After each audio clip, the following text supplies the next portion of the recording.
So I am actually, this is interesting. The Pluto's in the 10th, and you have the Moon in Sag, conjunct Mercury, Sag 2nd. The is in Libra 12th. Virgo's on the 12th. So I do get a feeling for possibly, this is new for me, I don't usually do this, watching Uli for so long. There's a feeling of maybe a lifetime of really being isolated, repression of the sexual energy, maybe as a male, some kind of monastery situation.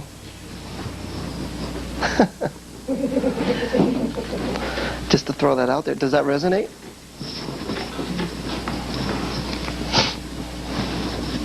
This chart has a, maybe this is not in response to what you just put out, but it's got that beautiful conjunction of Venus-Jupiter, which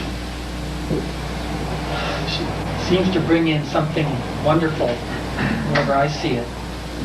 And I guess one thing I see in the chart, that's, I don't know whether it's a gift that's already happened or will happen, but a lot of the release or the first personal inner healing and recovery work, seems to me it would take place around at some point a relationship in which Barbara felt safe enough that any emotion could arise within that relationship, and also that it was sexually intense enough, you know, given the symbols on the second, 8th house cusp, to release anger issues also, like for tremendous healing to take place within the context of a safe relationship.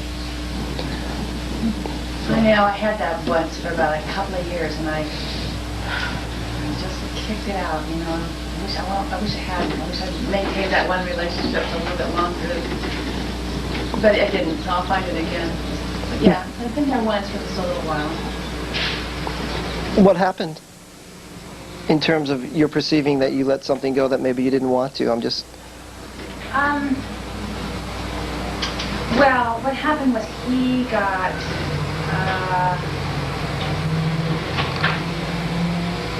he started doing things that were just really unacceptable to me. Mm-hmm. And I think it was a point of, it was good for me to cut him loose for other reasons than those reasons. I had to make a choice. Mm-hmm. So I did. So I had to discriminate a little bit. I had to sacrifice one for the other. But I think it was a good choice, actually. Okay. So it was not healthy. Go ahead. Because the Aries is on the 7th house. Could that also cause things like this to happen, like in the beginning, initiation of a relationship? There might be harsh or rash decisions made about the relationship. Could this be so? I mean, the way that the house is set up here? And then maybe perhaps later have a regret, or like why, you know, that Taurus kicks in, and then like... I think more what I like to do is go and get lost in a relationship, lose control in a relationship. Yeah, and just get like with that instinctual stuff, and then time goes by, and kind of like that's over with a little bit, you know how it is, and then I'm not sure what happens. But it's not nice. Well, there are a lot of there's a cardinal emphasis here, so typically she would, in my opinion, get at first the romantic attraction thing, and then the whoa, because she does have the Cancer. So I would think that there is some of that, but with the for sure. Mars in the 10th ruling the 7th, some of that initiating energy might, there could be a slippery slope here of shifting from the relationship from the relatedness aspect of it to the personal, more of the personal expression, or how she perceives herself. And it's also square Venus, the ruler of the 8th, so that there's some conflict in her own expectations of wanting to merge and wanting to be in charge. And well, yeah, and that's the deeper issue. All the control and I take it back. You know, at some point, it's got to be very confusing. or he doesn't know who he's with from day to day. Am I with Venus or Mars? Yeah, right. And with this, go ahead. I was going to say that the Mars that rules the 7th house is in the 10th house conjunct Saturn. In Cancer. And Saturn rules the 4th house of the mother, and the family, actually. The 4th house is family. So what I see here is a recreation in dynamics of attracting people in that replay the role of your father, finding men that are unavailable emotionally, either because they're working or because they're Saturn, Mars, and Cancer, emotionally constipated. And for them, they haven't crapped out a good emotion in years. And And you and know so- some of them, so. And it's true. I mean, Of other people. Be absolutely. it be therapists or lovers or friends or whatever. Hmm. Couldn't she also heal in dreams too, being the Neptune in Libra? And it's really, I mean, whatever techniques that get her in touch with her emotional body, absolutely. You know, because she can be heavy left brain, Capricorn, all kinds of reasons why not to do this, not to do that. And then, so the tape would be great for you. The right air tape. Yeah, absolutely. Working on my cat, I guess that's true. She said we're not doing it. Yeah, sort of doing it. Did you also say she has some like hidden relationship to her inner spirituality that needs to be healed? I keep feeling something, because that whole thing that Neptune, Chiron, Jupiter, blam blam, it's like all conjunct, right? Hmm. And then Venus crosses over into the first house. No, it's in the 12th. But it is? Oh. It's just not enough room in the... Okay, but those all, see how those all together, like the domino effect.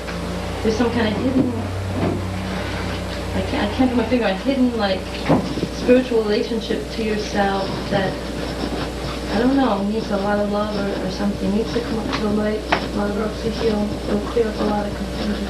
Oh, maybe I should do that for the sugar that I eat. Well, maybe they almost sound something like some kind of, well, before when you were talking about the guy before, did he lie to you or anything like that? Yes. He did. Okay, because it's some kind of hidden lies. That's the key note I keep hitting in that whole thing is hidden lies. That's the thing. And go ahead. Well, I just want to be relentless and following this up intuitively. My own feeling about the chart, Barbara, is that if you were to attract into your life a relationship where you felt all the needs that you have that can be met in a relationship were met, that you were perfectly safe, that you could lose control, that, you know, I'm really convinced that is the bottom line healing here. Yeah, I agree. And to allow yourself to actually be the child, to have the childlike feelings of vulnerability in a safe context, which I believe can only be provided by an actual living other. And that the emotional release and the sexual release go together, and they're both very intense, and that the right relationship, the right guy showing up, would trigger that deepest fear. But because of the safety that's being provided through really getting to know this guy over time, you can go through it in that way. Anyway, that's I sort of put my money all on that number. Yeah, I have a feeling of that. You're absolutely right. So, Is that like when you said the right guy showing up triggered deepest fear? Is that from that Neptune? The deepest, something deepest fear. Because remember what you said about. A lot of this is stemming from the Pluto in the 10th. Well, I was The fear of losing control. You know, I had the intuition, and then I looked for it in the chart. What about Saturn, Mars, Cancer, Venus, 12th house, Scorpio on the 2nd house, cusp, Okay. Uranus in the 8th. In other words, the release, Yeah. the nervous Yeah. release that needs Yeah. to happen. How Yeah. can it happen? Yeah. Through 8th house type bonding section. I don't know if it's Greg, but I was thinking about what happens with your lovers. Do they kind of become your friends after the relationship? So Absolutely. it's sort of because of this 11th house, I'm beginning to look at your circle of friends. So that's kind of your circle of friends is very much your ex-lovers or ex-boyfriends. They're friends during the relationship, not afterwards. Uh-huh. I haven't seen any of them since. Okay. And of So I course, thought that might be part of the dynamic. But they've got to be friends during. I mean, that's part of it. And then we pretty much have to work together too. Yeah. And I remember that was a signature here, I just can't remember where it was. But that's what I do. Okay. I'm curious about the Sun and Scorpio in the first, and then the Uranus in the second and the eighth. Uranus In the eighth. Gemini in the eighth. And the, that just feels really intense. And Pluto squaring that sun. So, What it says is that what Barbara's been doing is guaranteeing that she doesn't get her needs met. This friend business, which sounds so nice, that is your way of guaranteeing that you don't go to that field. So what I'm trusting you on that. Except I find that to be the Libran foreplay. It is. Yes, but Uranus But you're not in the going- eighth is All the- also you're gonna the turn into attachment another of the sexual Yeah. experience. The depth. Yeah, Libra and foreplay, then you have to carry it to the Uranus. To go all the way up to the foreplay. There are a few intermediary steps. And once you'll love it. Something has to get past the defenses, because the defenses are so perfect. You've been working a lifetime. They're very beautifully crafted. Yeah. Yeah, but they're defenses, I know. And when you feel safe enough, that's when you don't need them. So that's when the stuff can come up. Anyways, 3 times is enough in getting No, I out hear the you. case. I agree. Hearing is, that's not the problem. But it's like, it seems like too, you need to penetrate deep with that Scorpio there in the first house. You're wanting to go really, really deep in a relationship. You don't find me at cocktail parties chatting. I like deep. You know, Barbara, I did not know until Saturday the degree, I have an 8th house Uranus, the degree to which I detach from emotional and sexual experiences. So, I mean, that you're 500 miles down the road, what the hell it was. Oh, you no, were no. feeling. No, you live 500 miles away. But, That's even better. That's what that one of them was. It's in San Francisco. a little more immediate than that. Can that also be seen too in the, with Uranus in the 8th? The In t- Gemini? the The detaching? long distance or the detachment in, I thought that these men were emotionally unavailable until, oops, how'd it go? We have the enemy and he is us.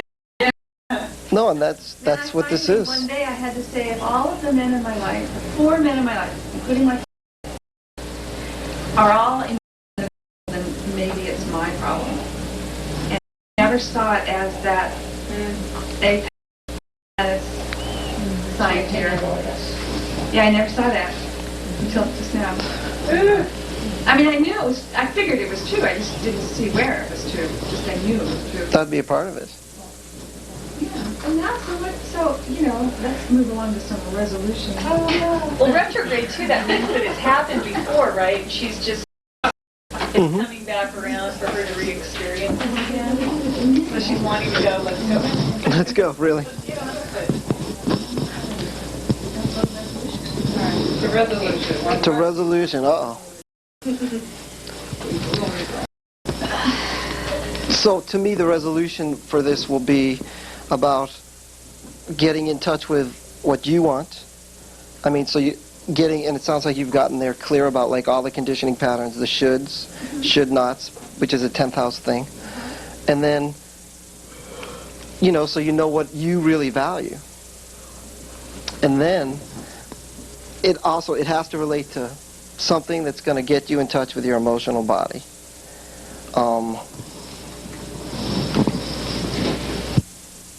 Group therapy, you know, like something like this was good.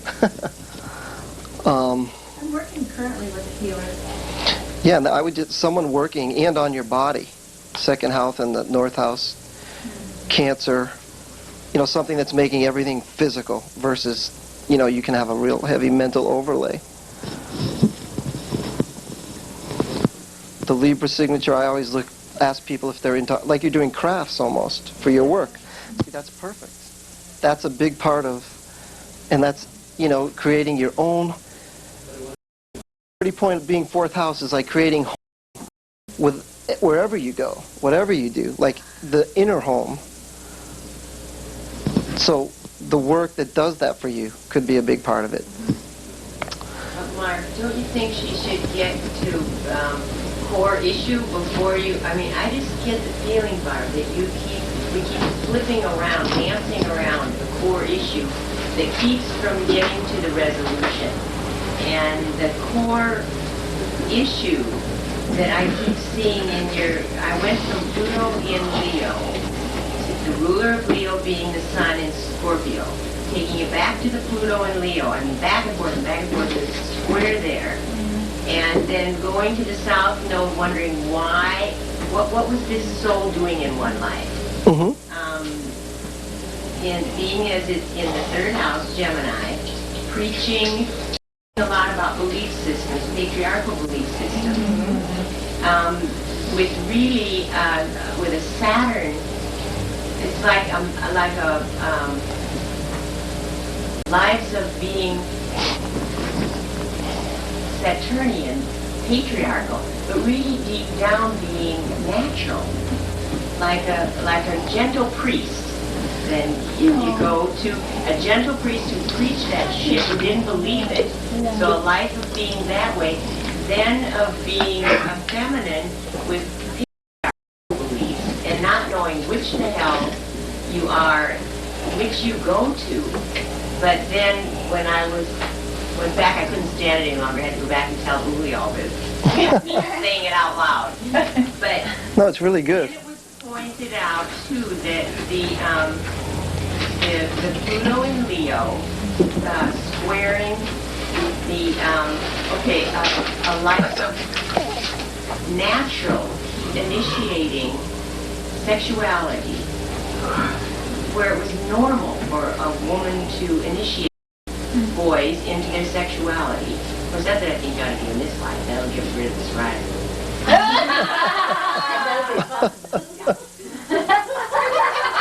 Yeah. But it definitely has to do with her physical body. Oh, yeah. And so to skirt around and keep saying the emotional body is doing what her chart keeps inducting us into doing, flip-flopping, and dancing with you around the core issue of original wounds. So having a lifetime of being made guilty for being natural. When we started, what your chart, when Deborah said her chart is the opposite, it's also upside down. And Barbara reminds me of someone who's not only wearing her clothes inside out, but they're backwards. And it doesn't matter because the resolution for her is in her second house, her inner security, whether her clothes are on backwards and inside out or not. To get to the core security within yourself, fuck what society, whatever one you're in at the time, says about how the clothes should be worn. Whether they be priesty clothes and you're being natural inside, or whether you're being a woman with a tailored suit on in the corporate world. It doesn't matter. The It's- whole sound is But really you what they need to find that for sure, so that you're not running around putting on whatever the status quo in that generation or culture says. There. Please. And we had pretty much said that. Excellent. Sorry, I'm doing my little homework here, but very excellent, because keep in mind that a Neptune T-squared announced, especially in the 12th house, is a high degree of confusion relative to the should-bes. Should-bes. 12th house, idealism. Yeah. And what Bell just did was not only understanding the core dynamic of the chart, but also counseling it in a meaningful way, where she reached out for Barbara. Because the core resolution of this chart, Pluto polarity point in 4th house, resolution nodes or north node, ruler, moon, Cancer. Find your inner emotional security in your inner nature. Re-anchor, so to speak, or re-ground yourself. These, should-bes. Yeah. then naturally, Neptune T-squared to the nodes. You will re-embrace your natural moon in Sagittarius relationship, Libra, to your inner goddess. Make sense? Mm-hmm. And just to really add to that is, what this really signifies is she knows what she needs to do, and she needs to do it. Deep down, you really do know what you need to do. I sure do. And it's intuitive understanding. How that Neptune inducted all of us? Could you just feel that? Yeah. I mean, it was making you go, well, should you do this, should you do that? I don't know. You know? And that's what you do. And we all did it. So amazing when you feel the client's power to induct all of us. And puts me in Aryan rage, of course. That's my resolution. You need a cigarette.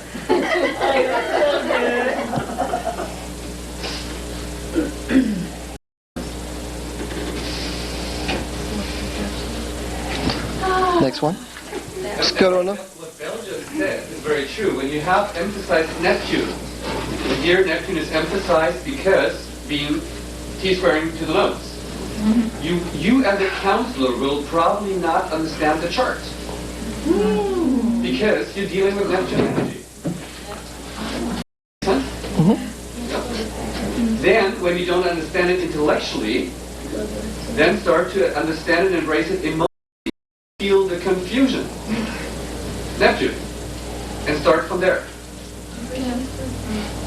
Thank you. Who is on next? Middle class, we'll say.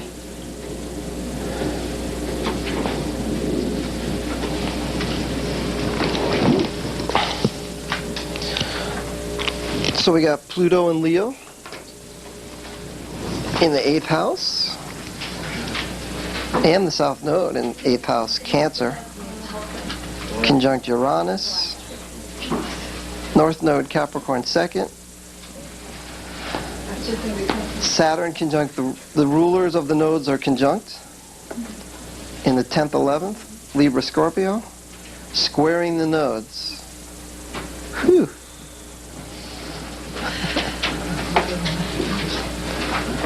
Huh? I guess what I said translates as, this would be a real hard one for me to get.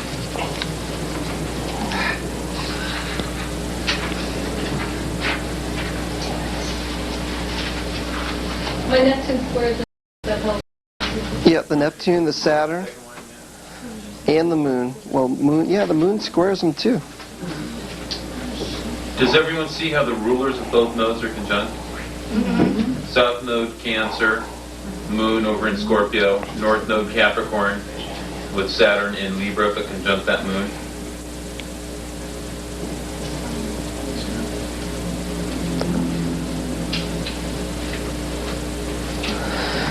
So what Jeffrey says about when you have the rulers of the nodes conjunct, and it's also compounded by the square, there's going to be... Uli, you correct me if you... You know when the North Node ruler is conjunct the South Node ruler? And node. So just fill it out if I don't get to it enough. But there's a sense of both nodes are going to feel like they're working simultaneously in time. So the future and the past, it's blurry for the person. I mean, there's a sense that there's this continuous motion and they're really intertwined. That's how I would interpret it. It's very true. And what it shows is that the past will become recycled in the future. All unresolved things recycle. A very high emphasis on the Pluto polarity point. Because it's like a closed loop. So in such a reading, you want to also emphasize the Pluto polarity point. Because only working with the nodes, as a resolution node, if it's like squared or something like that, it's like still a closed loop. Yeah. So also emphasize the Pluto polarity point, what I usually don't do too much in a reading. But in this case, if there's doubt, always go in her case Second house. Learn to love yourself. Become self-reliant. All this shit. Sorry. Well, that was great. Thank you. So who wants to start with Pluto and Leo 8th?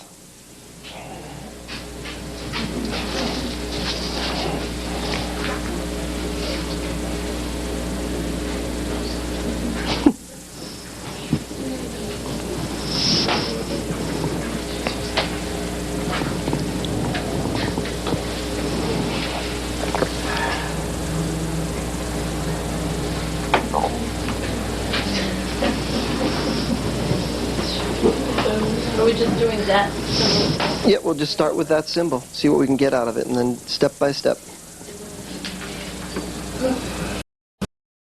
Creative self-actualization through really deep, intense sexual relations. That's an application. Oh, right. No, that's okay. What the 8th house is about, identifying with some symbol in order to feel empowered, in order to go beyond your perceived limitations. So she's wanted to creatively actualize through, identifying with something, like identifying with astrology would be an example. And also, there's typically a sexual application, right? Two people merge, become more than you were. So she's looking for power, to understand power, as a means of actualizing herself. So she's merged with powerful symbols. In her evolutionary condition, that's what the soul has done, yeah. It's kind of restated in 3 ways. There's Pluto in the 8th, South Node in the 8th, ruler of South Node in Scorpio. Right. And so the other thing you want to ask is, when you see that Pluto Leo 8th, and you see the implications, what kind of systems or techniques, and that's where you would look at the South Node too, and its ruler. She's got both the symbol for nurturing and mother and children in the 8th house. Or some sort of something there between nurturing and children and power and sex.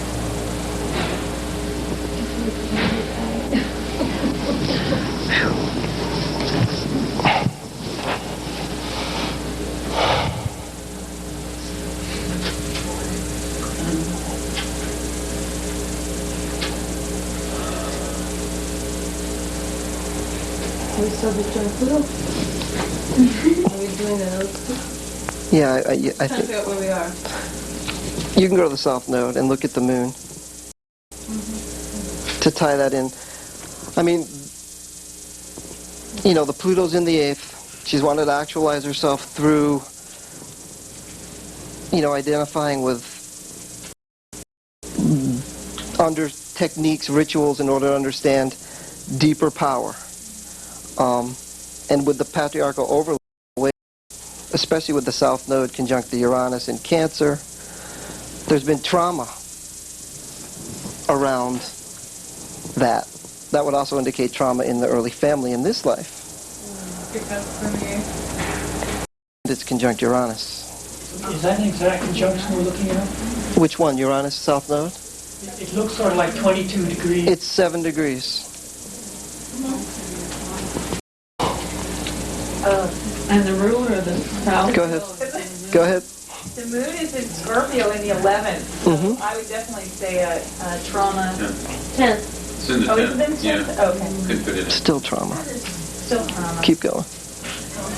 Trauma, especially in regards to mother, feminine and nurturing, I would say. And a mother who is very strong, willful, maybe overbearing. That's affected how she's felt about her 8th house issues about sexuality. And it's very closely affected what kind of man she attracts, which might be work relationships. No, don't want to go that far yet. No, that's okay. There have been past lives where she's, and it's been necessary for her to be prostitute. And the way I see that is a South Node in Cancer, Moon in the 10th house, conjunct Saturn. And there's a great deal of confusion involved as well with the Leo intercepted in the 8th house, Pluto in Leo, the Sun conjunct Neptune in the 10th house. So there's been as a result of this prostitution,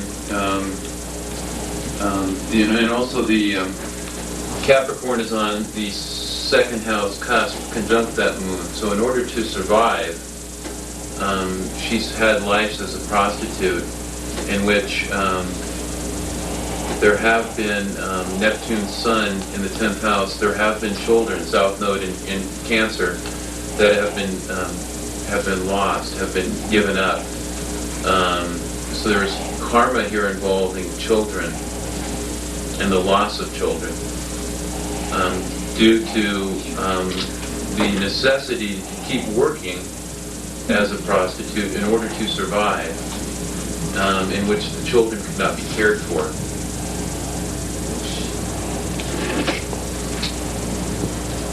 That resonates? You know, what's real interesting is I always have this big conflict because I have to be home for my daughter, but I have to work at the same time. I have tremendous guilt because I can't be there for her. I have to work to survive. It's like the thing kicks in and this class, and then she's furious with me that I'm taking this class. And it lays all this guilt on me, and I go through tremendous guilt. It's the same kind of thing where no matter how close I have, it's not close enough. And I have to work. You know, it's just like this whole... Yeah.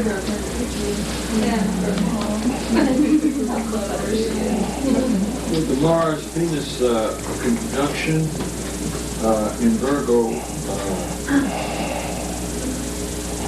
send the same messages you just did. The root of the 4th house and the 10th house, Mars and Venus conjuncting in Virgo. That's another indication of what you just said. Of the guilt, the working? Conflict. Oh, yeah. Yeah, see, that's good, Walter. That's right. How do we get that? You just have the ruler of the 4th and the 10th. It's in the ninth. Home. The chart's an unequal wheel, so look to the left of the 10th. You know, and one thing that 10th is in Libra. Right, Venus rules the 10th. Right. Mars rules the 4th. Right. Oh, okay. Got it, never mind.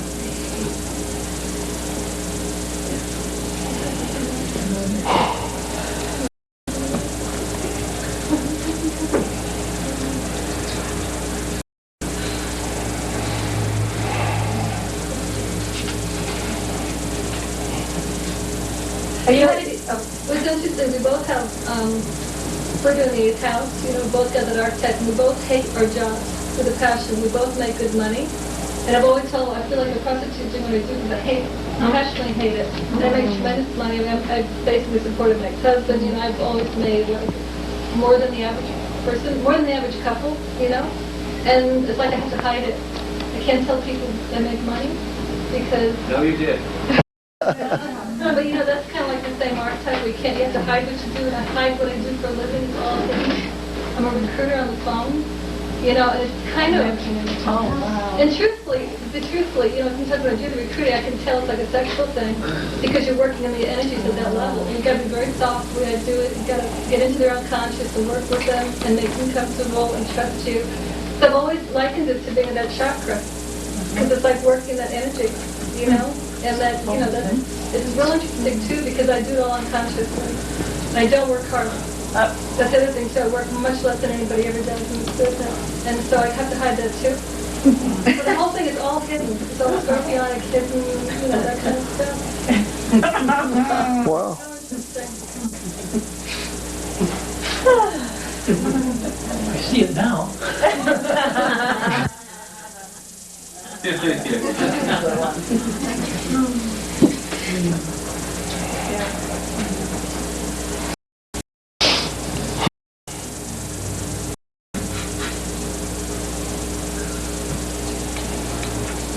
I can kind of retrofit some of that, you know, from what she said. Pluto in Leo in the 8th house is understanding the limits of power, but sometimes it's by experiencing powerlessness, understanding power by not having it. And so the life I described is one of being in a powerless position, you know, being like essentially forced into this life of prostitution in order to care for yourself, and it's in essence losing the children. But in the process of this living a powerless life, you know, you learn certain things, and that intercepted with the Pluto in the 8th house going back over to that Sun conjunct Neptune in the 10th in Libra, you know, is really understanding the underlying motives, you know, of how people relate, and having, you know, and really picking that up. And so, like the soul wanting to learn, how do people relate, you know, at what level, and then you're bringing the Neptune into it as well, is like what is the hidden way that people relate, you know, and you talked about the second chakra, you know, and like really that's what I do. I relate on a second chakra level with these people.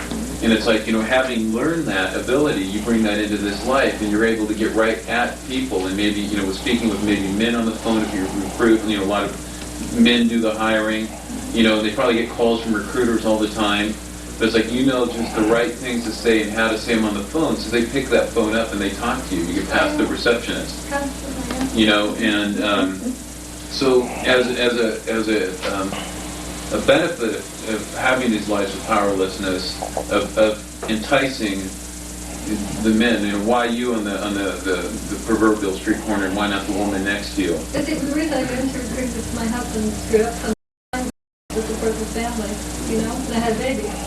So I learned how to do this because I had to, I was desperately having to, or else we'd go under kind of thing. So it was, and then, well, I probably am going to. I mean, my husband hated me for it. Was abusive toward me because this is something horrible that I did. He completely was, hated my profession. You know, and then it got real bad. There's a point where there was almost, if you want to carry that symbolism a little bit. Yeah, she's felt judged before. Yeah, All Saturn. the house. Yep. And been forced into hiding what she did. Right. It's just a repeat of that same judgmentalness.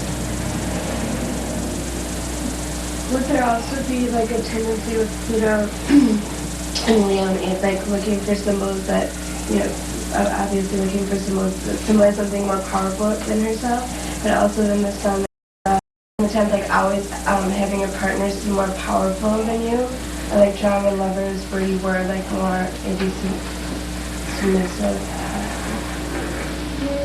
Or not submissive, but more just like, Well, I learned how to tone myself down to make them feel better. I mean, like that. And I basically couldn't look powerful because of the attack. So I always discovered ways to do what I do without showing what I do to make them look like they did it. Is that called 8th house manipulation? Yeah, probably. But Yeah. it's just the way to do it so you don't get hurt. Right. It's kind of like a way.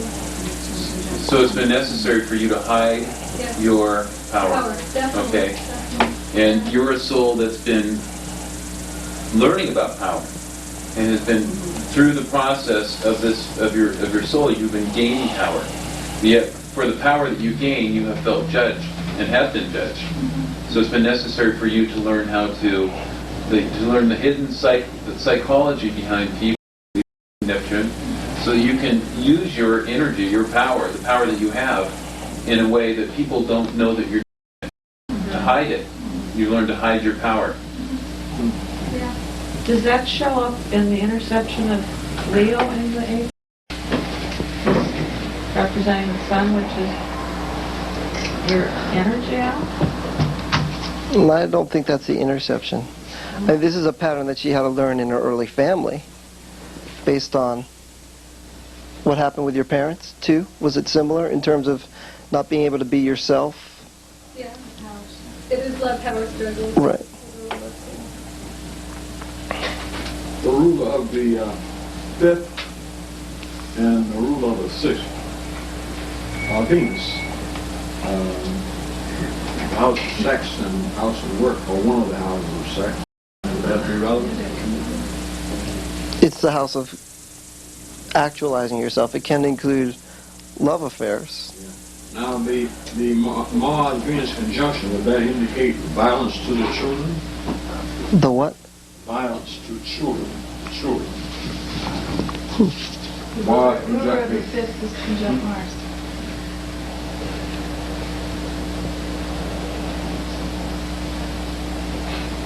No comment. Yeah, I don't know. Well, there was violence in the household growing up. There was violence in the household growing up. Yeah. And that went to the generational. Yeah. So it would be violence in the home, and the children were in the home. Yeah. Okay.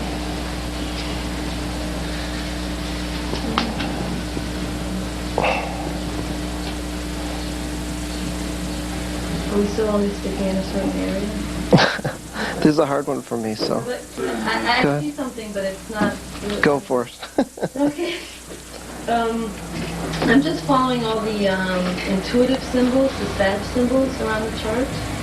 And I don't know why I started doing this, but I first looked at the 12th house. It's in Sagittarius. Well, the cusp is in Scorpio. Well, okay, never mind. Forget it, doesn't work. Has to be from the cusp, right? Mm-hmm. Even if a large part of it isn't Sag, it doesn't matter. But Was it, I'm sorry, you read them? no. I'm just trying to refigure this thing.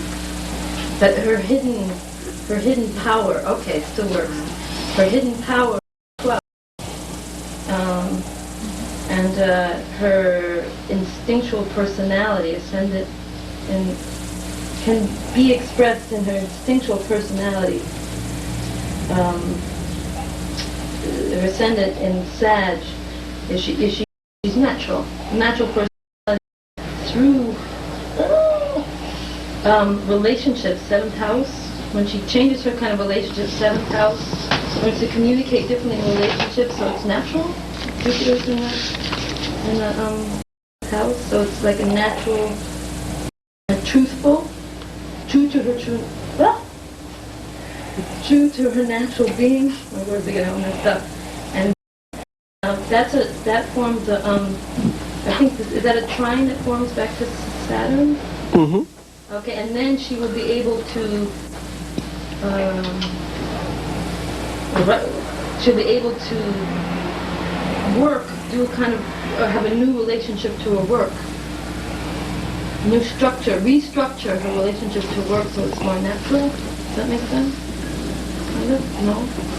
And also in the 9th house, Venus and Mars in the 9th house is like a new, I'm going all over the chart now. Take initiative actions to change her inner relationship to herself, be more discriminating, or be more natural. Does any of that make sense? I'm kind of careened around the chart. I don't know, somehow I see a hookup in all of things. Not really expressing it right now. Yeah, I feel a little stymied here, I must confess. Doesn't make any sense. I wouldn't that way. Well, you can ask her if she resonates with it. But Within the family, do you have brothers and sisters? Do you have brothers and sisters? Yes, it's 5. 5 brothers and sisters. Was there a feeling within the family that the children were subservient to mom and dad, and mom and dad were doing power struggles, like who's the king of the house? My father. Your father was, clearly, he was. Well, truthfully, no. Actually, he was by the way she made him look. You know, but he was alcoholic, and she was the one that pretty much ran the household. But it was European traditional, he was authority. So she hid her power. She hid her power too. We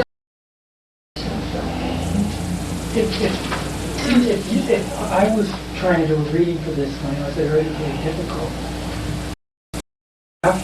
chart aside and start by asking really questions like why did you come? Because you're so used to hiding. Yeah, it's true. I've hidden everything. It's really true for myself too. So it's almost like you got to read me.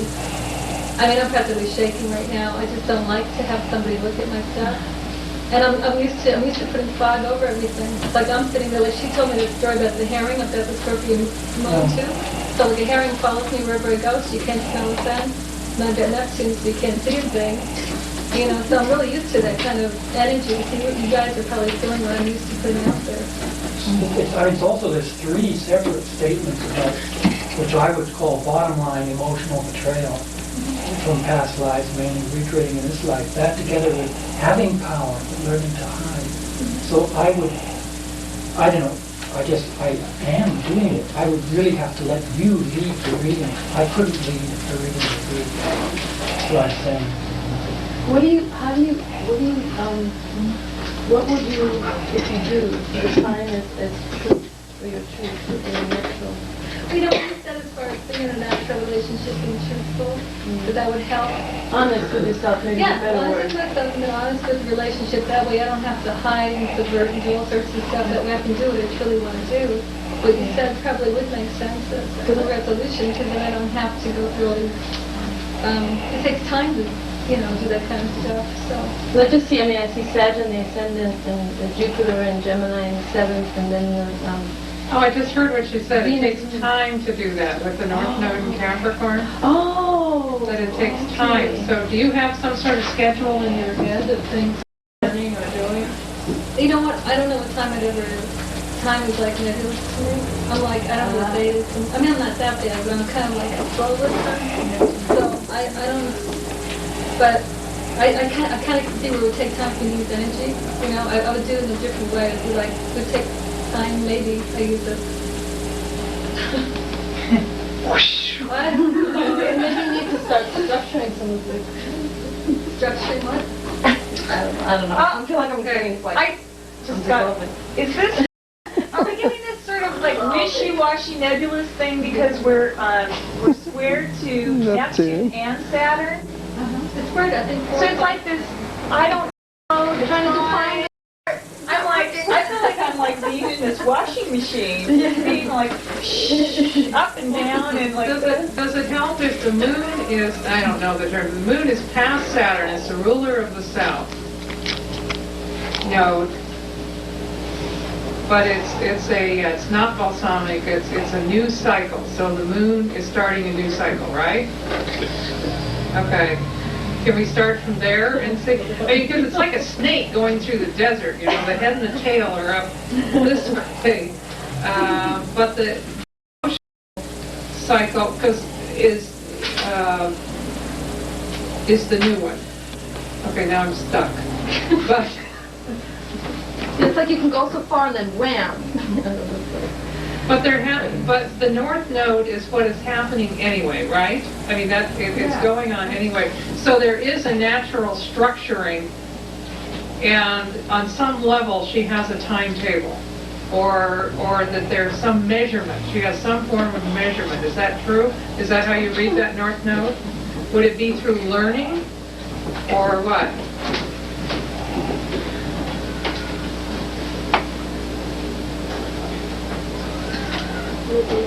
Because it seems as if we have to look to the moon and the North Node both. If the moon is the new cycle and the North Node is what she is becoming, is that where we look?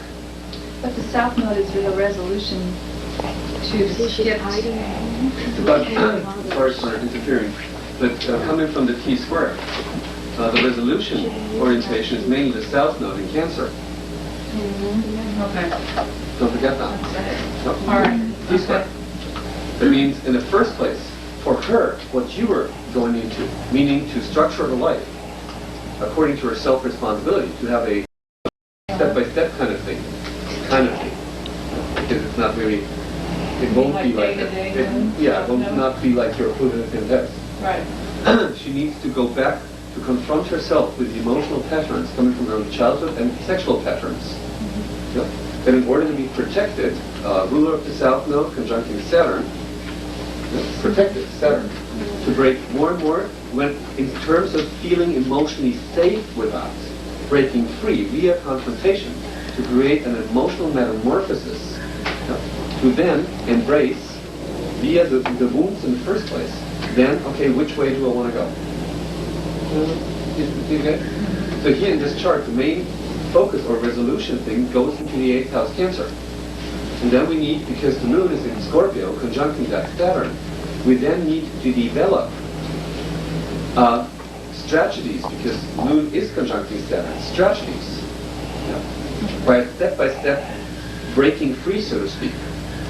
The moon is the moon already in the 10th? The moon is in the 10th, but on its way to the 11th. Look at it for movement. For her to more and more start to emotionally feel secure. Eliminating, Scorpio, all the emotional wounds caused by, let's make it simple, Saturn patriarchy. There's the whole range from emotional child abuse, full sexual abuse, everything is in it. Therefore, we need to slowly open up again. Like a beaten dog, we need more time to let the dog learn to trust again. I'm not comparing you to the dog. So we have to go through this 8th house first. So one strategy, for instance, would be 8th house resolution with moon and Scorpio. Therapy. Person, therapy. But we have to be careful because there is a old pattern in modern times within this chart that the therapist itself becomes abusive. Can you see that?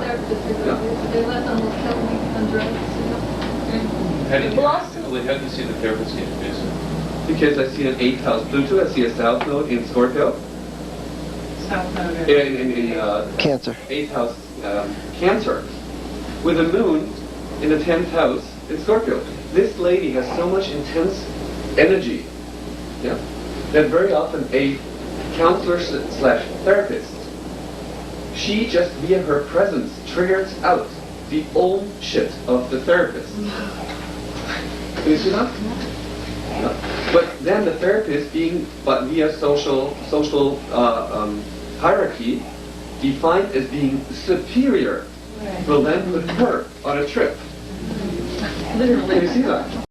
Yeah? If she's with a male therapist, we have to watch out that he doesn't all of a sudden, this famous joke, maybe you're closer curious, it gets different. When this woman goes to the therapist and she sits down and, he jumps on her and fucks her, and afterwards he sits down and says, okay, this was my problem, what's your problem? This could be like one of those scenarios. So we have to be careful. A male therapist might trigger out his old unresolved anger towards the old mother. Just flip the chart, we see the whole story. Yeah. And if it's a female person, we have to deal with probably competition. Pluto in the 8th house in Leo. Yeah. So, she really has to and this is what it means. 8th house resolution node in Cancer with the moon in conjuncting Saturn and Scorpio. She has to have a little checklist. Now coming back to what you said, like a Capricornian checklist. What do I need from a therapist to then test the therapist? Scorpio, moon and Scorpio, test the therapist. She starts the interview. Hey therapist, what do you think about what do you think about rape? What is your attitude about abortion? What all these taboo themes to check the therapist. And if the therapist stays emotionally open, nurturing Cancer, that's the right one. Listen? Sorry, I just had to. Don't be sorry. Back to your corner.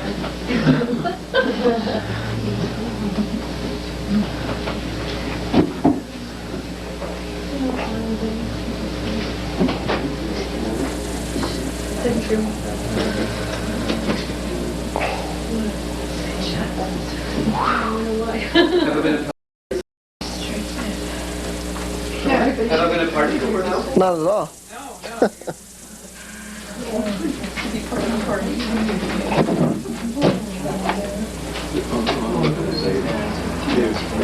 But so what are those, I don't know, what are those steps that you need to take?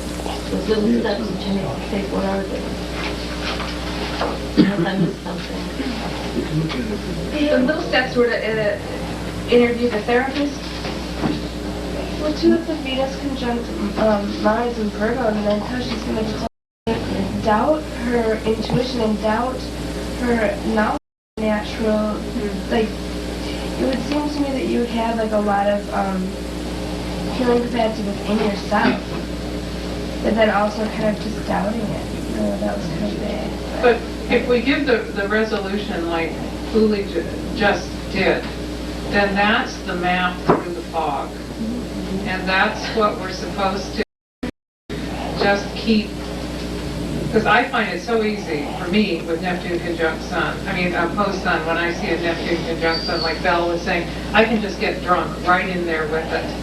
And so I can see how that map of just sticking to that first things first, as they say in AA. And the first thing first would be to take charge of that process he just outlined of the self-examination process through therapy, and that anything else is just blowing smoke up your ass, or somebody else's, or something. So, of the interviewing, or setting up that checklist.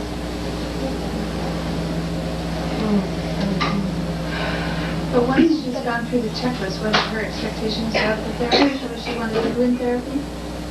Heal those patriarchal wounds? But that's the first step. I mean, you have to put your foot someplace, and then you put it in the next place. And so then that would be... Well, actually, this is thinking, because, where the step would go. I mean, therapy is everything, right? Which we could do.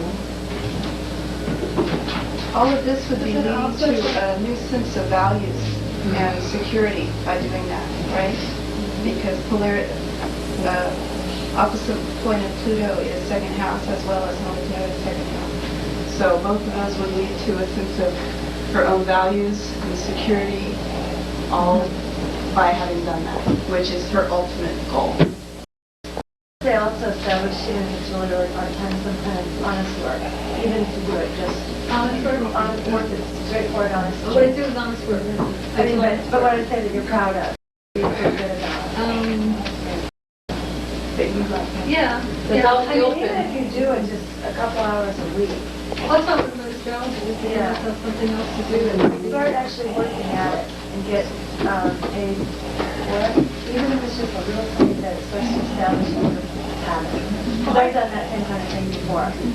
And the more I do it, the more avoidance I have to doing the right thing. And I say, oh, I'm not trying to energy, I have all my excuses for those things. But you just have to start just like that, put one foot in front of the other, that kind of thing, and just do it. I want to time out here on this. I mean, if we are using or learning to use the symbols here, then what we're really using right now are and somebody can beat me down if I'm, on this, but the South Node and the ruler of the South Node, the Moon, and the aspect it is to Saturn. Isn't that? I mean, if the fact is that you have to start somewhere because you start nowhere. You just go around and around and circle up. So then you start by interviewing, as you start by that process that you've outlined. It's slightly measurement. You come up with your list. You go interview. So you start selecting. You do it. But the aspect is the moon is in a new cycle from Saturn, so you're not operating just from the mist. You're operating once you start that structure, it will reinforce I have nothing on my brain, I can't explain my stuff. That's the Neptune on the Sun.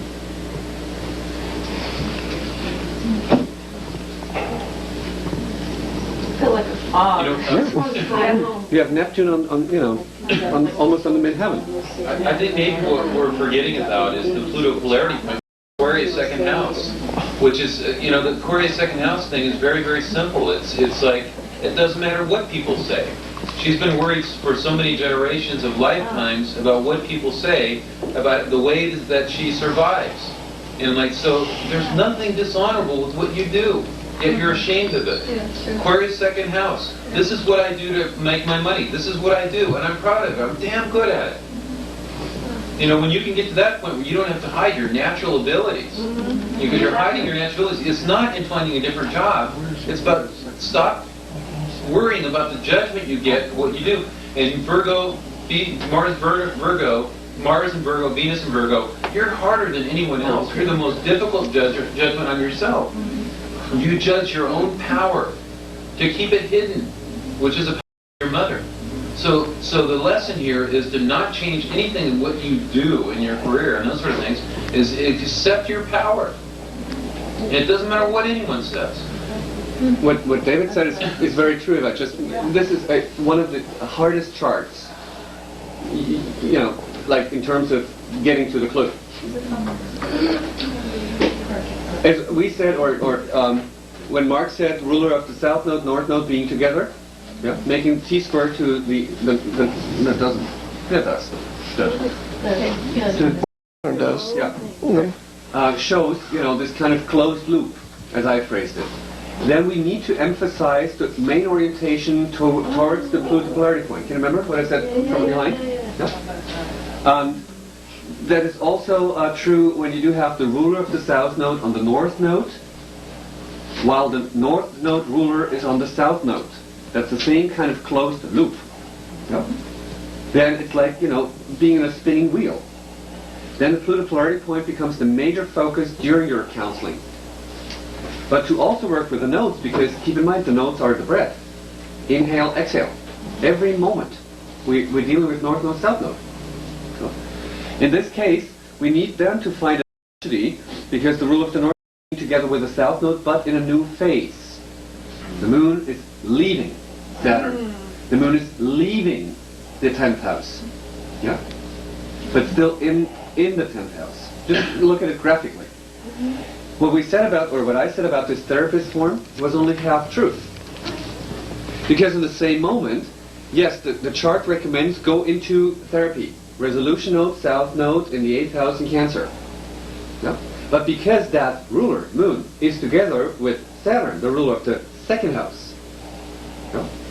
Simultaneously, or yeah, let's say simultaneously, she also needs to always, in every moment, have the inner contact, north node ruler of the 2nd house. Yeah?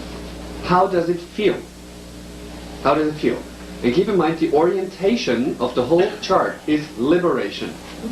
Pluto polarity point in Aquarius, moon, the major ruler of the resolution node, leaving the 10th house. To always, while me right now is, you know, pretending to be a therapist, confronting her, or, you know, dealing somehow, that she inwardly is like observing herself, how does it feel? In focus, do I feel judged? You know? Saturn, Capricorn. And there's two differences, and only you can figure out, do I feel judged in terms of an echo from past memories? Yeah. Stupid patriarchal statements, or someone helping me, allowing me to build up an inner relationship towards myself. Do you know what I'm trying to say? Close? Yeah? So while she's with a therapist, let's say 8th house, or while she's with someone in a dialogue like we do right now. Something with that too, because right now I feel a lot of terror. Yeah. And it's just like it's building and building and building Yes. and building. Yes. And, you know, it's all of a sudden, I probably start crying because I feel tremendous confusion and betrayal. You know, a sense of, like I just want to go hide because that worked before. You know, it's,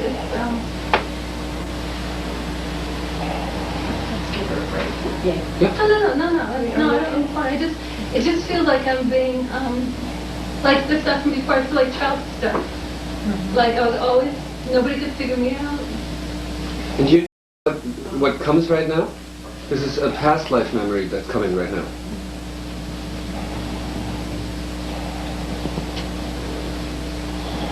It's like terror. Yes. I can't explain it, it's like terror. It gives you like helpless? Or I'm shaking. Yeah. You know, absolutely shaking. Okay. And May I objectify for a second? In this moment, now you express an emotion that's coming up. Old one, you said it's coming from childhood. In the same moment, ask yourself, you're in charge of your life. It is shall be. Saturn, ruler of the second house node. What do I need now? Well, my need is always to disappear. I sit in the back, I leave, I run, I protect, I work out of the home. All I ever do is just stay away from people. Okay. As much as I can, that's what I do. Okay. What else could you right now need? Well, telling you how to feel. Okay, perfect. Expressing it and saying it to say. Expressing it and saying it to say. Okay. You know, just kind of dancing a little bit with saying, hey, I don't have a clue either, you know, I'm just trying to come, I don't know. But the idea of feeling, you know, every moment, that's very appropriate, because I do that all the time. And I will feel, that's why I sit back, I will feel. The minute I can't handle it, I'm out. Yes. And then I come back, you know, it's like I just kind of, I'm always like right on skidding. I'm sitting here in my safe, every second in my safe. And that's the Capricorn card with safety is major. Yeah. Well, what you just do, because, you know, I didn't see in this, there's Mercury in the 11th house. Expressing in a group your feelings about feeling betrayal. You know, it's interesting. It's so re-strengthening. It is, but my biggest fear is how people are going to react to me. That's the echo. Huge. That is the echo from previous life. Whenever you expressed who you are, what you meant, what you need, what you feel, that you are honest, and the others, you know, push you away. In that moment, Or else it affects them subconsciously. I'm terrified of affecting them all somehow with whatever the heck is going on with me. Yes. That's kind of another issue. Because they're going into confusion. I feel guilty because they're all confused. They're all upset. But that's my inside feeling. Okay. That it's my fault. Would it be helpful for you right now when we ask the group, if right now after you expressed yourself, if anyone right now feels confusion? Not after expressive, but before. Okay. After I express it, But just to break the pattern. Go ahead. Yeah. Does anyone feel confused right now about? You know what? I feel like I know you now, and there's the whole room cleared once you started speaking. Yes. And before that, it was like, I felt suppressed, heavy, cloudy, gloomy. Well, when I speak the truth, I cry. Yeah, my emotions are very, very, very, very. But that vulnerability, it's like in that place the healing can be. It's People like, can support you and love you. Yeah, it's just painful. You know, it's not fun to sit there and fire. It's not a fun thing. I feel like I keep saying to myself, to you and with you, break free, break free, break free. Like that's the feeling I get that's happening. I'm trying to break free. But like I said, it's moment to moment.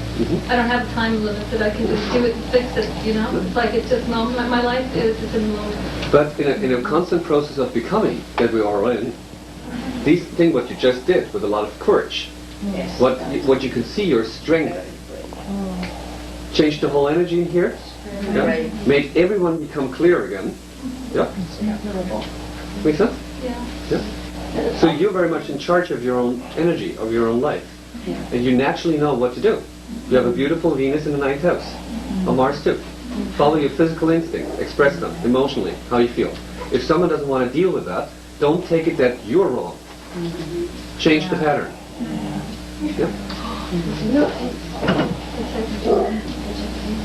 You know what I also wanted to say when I said break free? I was going like this, not break free, I was going break free, break free, break free. That's the Saturn energy. Yeah. You're feeling. Yeah, but she said she has to do it one step at a time, so that's all she has to do is one step at a time. No one's asking you to do any more. No, just, you know, layer by layer by layer. Feel better? Yeah. Good. In a counseling situation, you need to develop then a language where you can the energy that Leah just expressed, the simultaneously thing, health. That, for instance, in a therapy, let's say therapy, that she's allowed to express her emotion in that very moment without fear, but feeling protected. Capricorn, Saturn, protection. Yeah? In an intimate life, in a relationship, the same thing. Especially when it comes up to sexual, you know, to express in that moment when you feel something, how you feel. If the partner cannot deal with that, he cannot be the right partner for you. And as more as you allow yourself to inwardly, that's the North Node in Capricorn, to say, I need a partner where I can. Yeah? And of course, I know this feeling of shame, you know, when you go like, hey, stop right now. Something is coming up and you go like, oh my God, and probably, you know, the other one thinks I'm this kind of psychopath and all that. Yeah, we know that. Yeah, Virgo kind of thing. Yeah.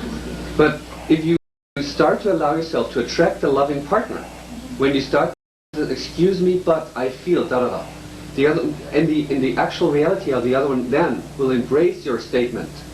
You know what I mean? Mm-hmm. Hey, sweetie, that's perfectly fine. You're safe in my arms. And if this is honestly expressed, then the heart opens, and then, you know, Niagara Falls come out. Yeah? You started with a candlelight dinner and wanted to have maybe a nice kind of intercourse, yeah, and you end up like Niagara Falls in bed. Been there. And if the partner is still there, you know, what a proof it is about this partner. Yeah? You know what? Instead of not listening to you. Yeah? And then you can allow yourself to change the pattern and say, wow, you know, it's not my my fault. Yeah? Think so? Sound?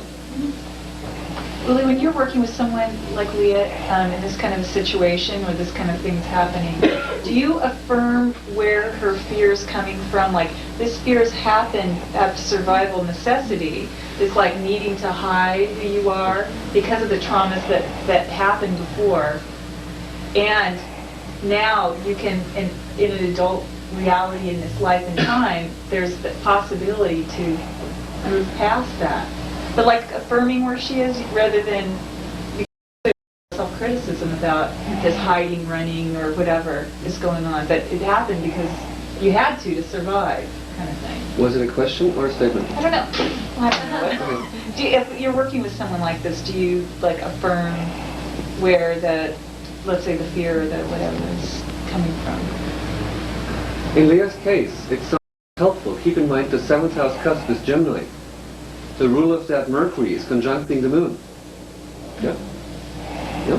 That the other one gives her the mental explanation that her emotional reality, moon, right now, is correct. Okay. That it is rooted, Scorpio, in this and this. In other cases, no, you don't need to. Okay. You know what I mean? Now, at a certain point, if you allow yourself, you go through the sceneries or the archetypes, where it's coming from. Yeah? When the intuition or you know, psychic or things come in. Yeah?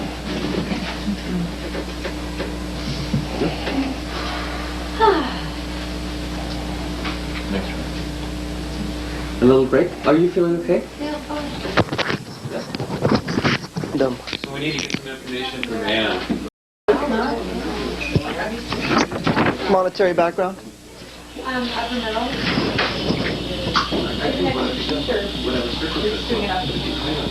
handed a bunch out the other day. I'm making more up here. And religious? How do you spell that? I'm sorry. Protestant, all right. Where were you born? I mean, where were you brought up? Oregon? Is that where you lived most of your life? And what's your evolutionary condition? Third individuating Georgia.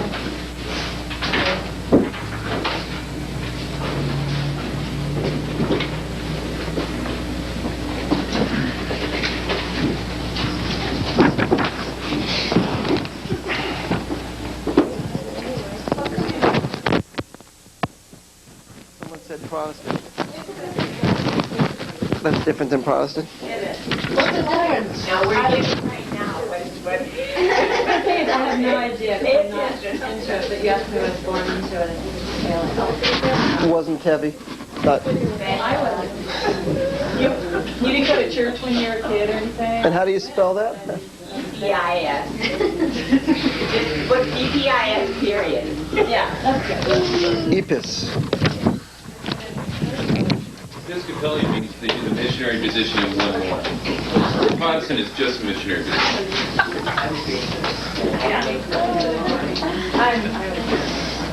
That's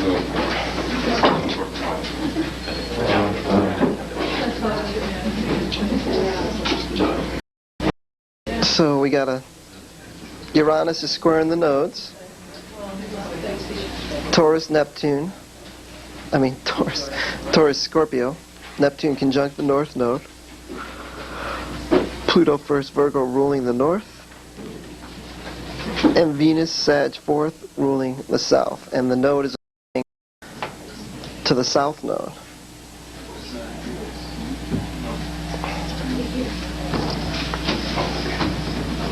You know what's interesting about this chart is it's loaded with mutable and cardinal, and the cardinal and mutable houses have a lot of activity, which kind of goes along with the first house Pluto, getting new things, changing. There is a Taurus south node though. Right. It's in a cardinal house. There, you know, Uranus is in Leo, fixed sign. There's some Scorpio in there too.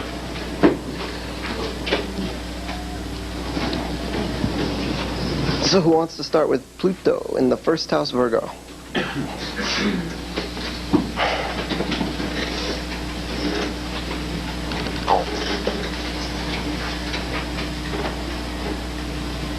I'll go. Go ahead. Pluto in the first house in Virgo would be a sense of destiny, unformed destiny. There's things that she feels she needs to initiate things, probably stemming from a what Jeffrey calls the inner existential void, or a feeling of being less than whole, of being flawed and perfect in some way, and a desire to first house to break off in new directions, start something new, a feeling of like there's something special she needs to do in this life. So as a result, she will instinctively fear any type of entrapment, anything that she feels is going to block her special destiny. And yeah, and one thing for me, when I notice Pluto Virgo's in the first house, there's an inherent conflict based on the Virgo conditioning to the sexual nature, and the patriarchal overlay is really significant for Pluto in the first, I find, in terms of the actions that they take. And also, this tends to be a really busy person based on wanting to fill. Is that true? Keeps really busy?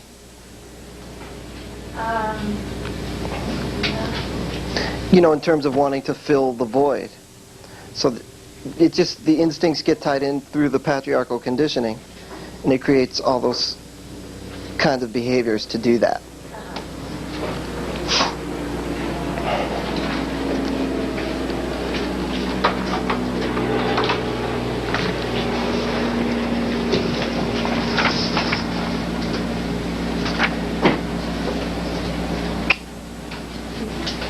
Are you very critical?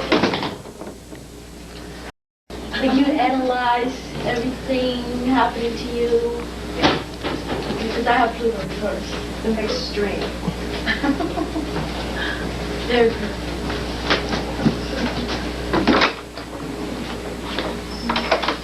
But I always took positive. It's not. Me too. Go somewhere. So she spent many lifetimes working on herself, right? On knowing who she is or what she can do. And where do you see that? Having the Pluto in the first house. I mean, this is an imprint of what we've been doing. Mm-hmm.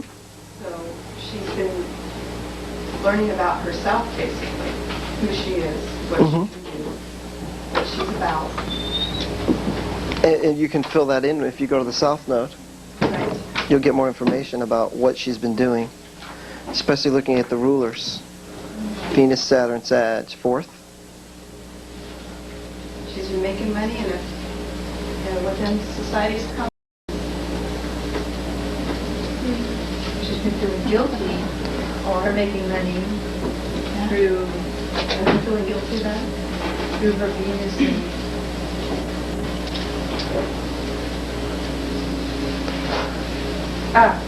and she has also had children. Children that she's had to give away? Is that the Saturn Venus? Yeah, I don't. She got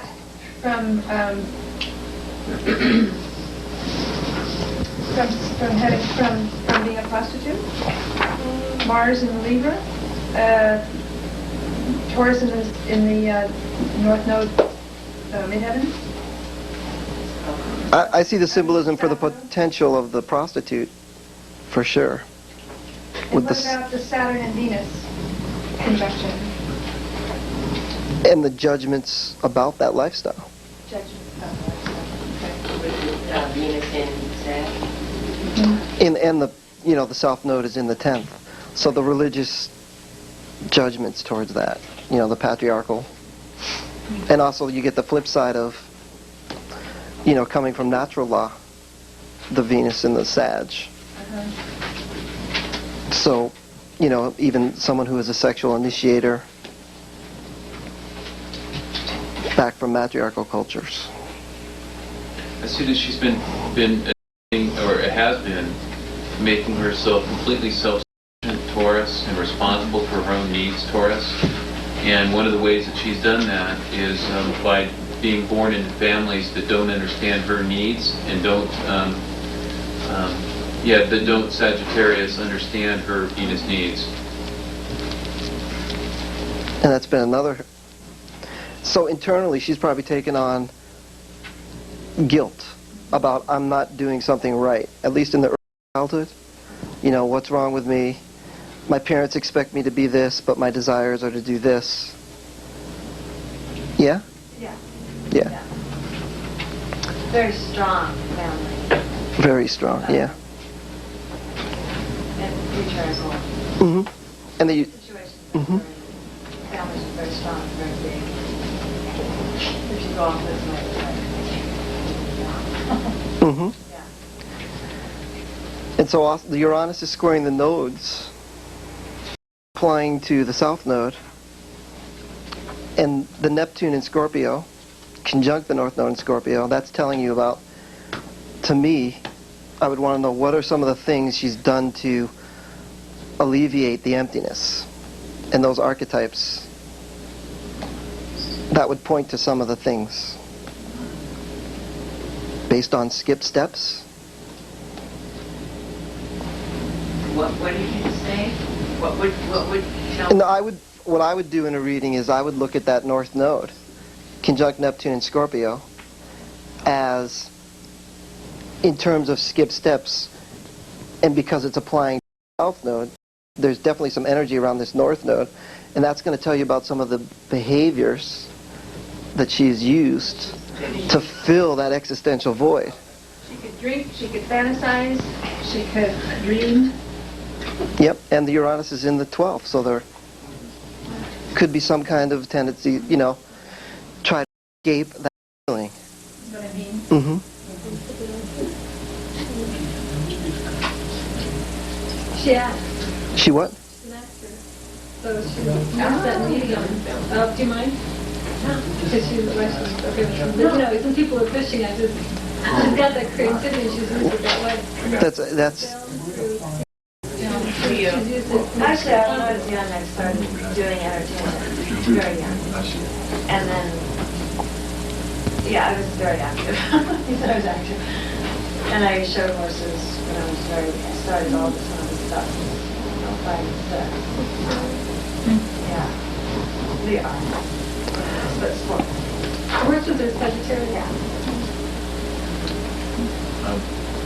I see one thing over past lifetimes. There's been lifetimes in which she suppressed her sexuality, and then alternating lifetimes, maybe in the same lifetime, when she indiscriminately. And I think that's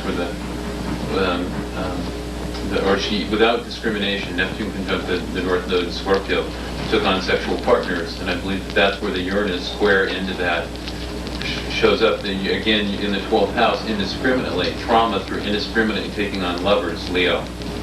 So that she would indiscriminately choose a partner, they would hurt her, she would then go back to the North Node in Taurus and say, I'm going to be responsible for my own needs, I don't need anybody, and repress the sexuality. So there's a big sexual dynamic in here as well. What's that? Extreme. Extremes, right. So from extreme self-deprecation to hedonism. Right. Yep, definitely. Yeah, it's actually both of these are in the third. Realize that. That is a. It's all in the third. No, the north node's just in the fourth. Just in the fourth. Mm-hmm. But what's interesting is if the ninth house is a house of religion, the third house has to be the house of hedonism, or not hedonism, but pagan. No, it's the opposite of religion, which would be Atheism. no. There's some. Pagan. Sorry, I can't. There's a really good word for it. Scienticism. Matriarch. The opposite of religion? Right. Agnostic? Rational. Agnostic? Natural. No, it's an ancient word for me that they use for somebody that had no religion, and so Neptune in there conjunct that node in there, which is like you said, hedonism. Mm-hmm. You know,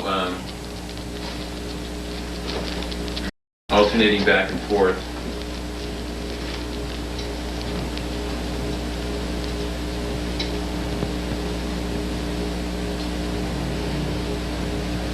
Heresy, that's it. Heresy. The ninth house is the house of heresy. So the third house is the house of heresy. So with the Neptune in there being judged for her sexuality as well. By Aries. Heresy is not religious? No, ninth house would be religion, third house would be heresy. But heresy is Heretic. connected with Heretic religion, though. is somebody Somebody that's done something. Who doesn't conform to the religious. Oh, because you said not religious. So Third everybody house off. would not be religious, right? But heresy is not religious, it's polarized. It's the opposite of religion. Yeah, that's it. Yeah, no, I don't. Heresy to me would be rebelling against religion. Yeah. Right. I'm thinking more Uranus, which is interesting because she's Uranus in the 12th, conjuncting the nodes. Heresy is like when you believe that God is inside of you. You don't have a religion. You don't go towards the outside gods. And that's what they burned at the stake when they believed that God was within them, right? The heretics used to burn them because Her story. What do you think? Being burned on the stake? Possibly. Huh? Yeah, I mean, that's a real strong symbolism here, for sure.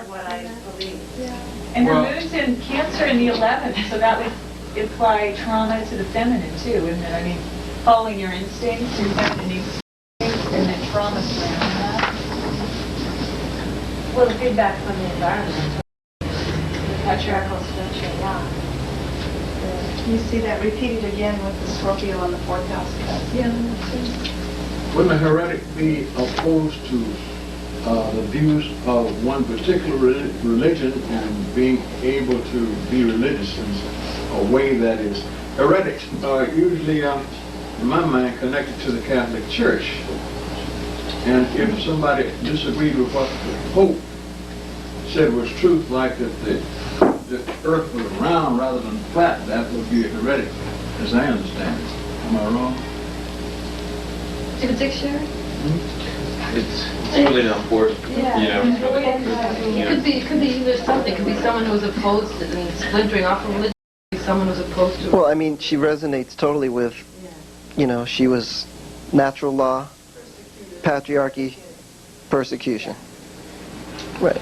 Major persecution. Yeah. Coming into play, yeah. Whatever. How about the polarity point? Pisces 7th.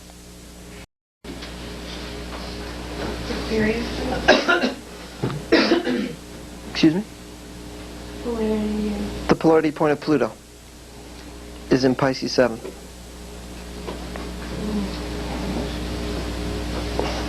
Pisces implies a healing of some sort. Seventh house implies with partners. So it's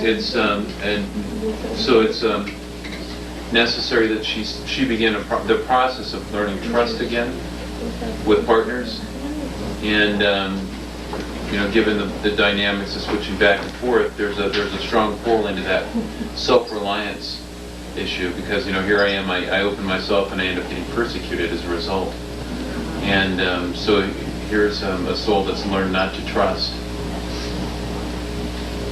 And it's an interesting one because you can see, like, in terms of the South Node in the 10th Taurus, she's gonna shield herself, maybe not be in relationship for quite a while. And the intention is to be in relationship, but it's the discrimination factor. I mean, that definitely needs to be. So it's an interesting conundrum. But no, I would say that's absolutely right. The healing has to happen in relationship. And might we ask the client something? Psychically. I was afraid of the public. I got into, in New York, and I got into my career, and I could have gotten into film, but I was scared, and I was on stage, so I get these irrational fears of self-exposure? No, I can relate. Totally. being in front of a large group of people. But being, and that's your honest. 12,000, that, In the Piscean environment of being a person, again, in a film or on stage. No, just by being in contact with the public. Well, your Uranus is Leo, and your Sun is conjunct your Neptune. So that's like the sign of somebody who's just, the fear of being hurt, the fear of being, and you might have been a martyr in some past life too. You might have been martyrs. Well, I was. So I quit right as my father returned. That's when And so what have you done since? I started studying astrology when I was very young, about 17 years old, and I had a pretty good base in astrology, but as my Saturn return, he led me to delve in more deeply, and that's when I found Jeff's book, right after my Saturn return, and found a system that I really resonated to. And then I went sort of in a very interlude time for about 7 years, and worked on Taurus stuff, sustaining myself, used heavily and studied and because I had all those fears. I would draw inwards and stuff, and I just want to be out, I needed to heal within in order to do anything out here with the public. And I knew that. I made that conscious decision to do it. I just didn't think it'd take so long.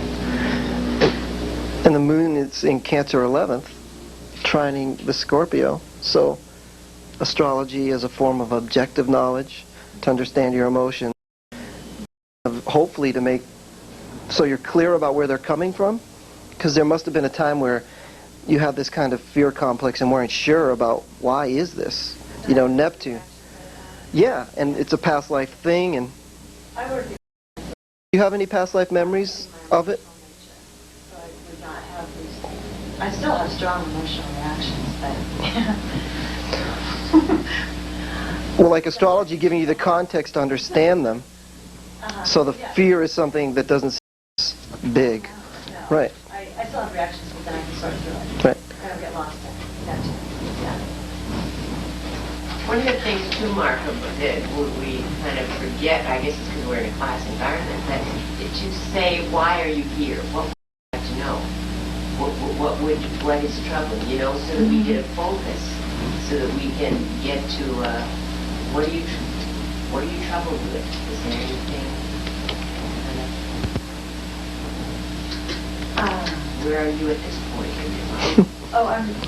You're past your Saturn return.